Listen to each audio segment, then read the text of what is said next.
উমরা করার কারণে সে এখন হজে যাওয়ার জন্য প্রস্তুতি না।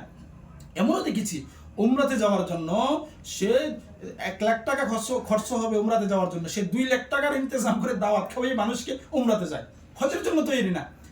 বড় বিশাল ইন্তজাম করতে আমি দেখেছি, 1.5-2 লাখ টাকা মানুষকে খাওয়ায়।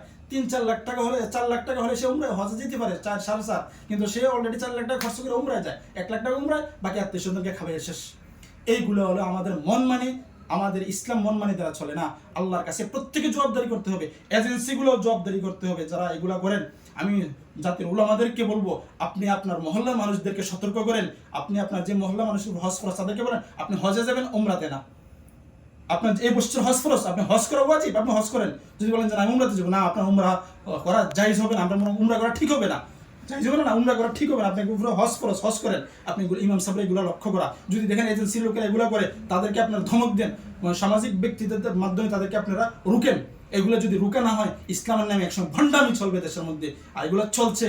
অতএব আমি সকলের কাছে অনুরোধ করলাম আপনারা আমার এই ভিডিওটা জাতির কাছে পৌঁছাবেন, আর ইনশাআল্লাহ হক্কানি ওয়ালা আমার এই ব্যাপারে প্রতিনিয়ত আপনাদের সামনে কথা বলবেন। আল্লাহ তাআলা আমাদের প্রত্যেককে বেশি বেশি আমল করার তৌফিক দাও। আমার কথার মাধ্যমে কারো যদি মনে কোনো প্রকারের কষ্ট যায়, কারো ব্যবসা নষ্ট করা, ক্ষতি করে, এগুলো আমার টোটালি উদ্দেশ্য না। আমার উদ্দেশ্য ইসলামের হক কথাগুলো পৌঁছানো। কে রাগ হলো, কে খুশি হলো, এগুলো দেখার বিষয় না।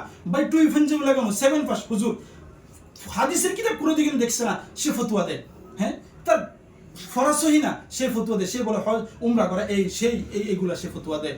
তো এতএব এই সমস্ত ভণ্ডদেরকে থেকে, এই সমস্ত দালালদের থেকে আপনারা সতর্ক থাকবেন।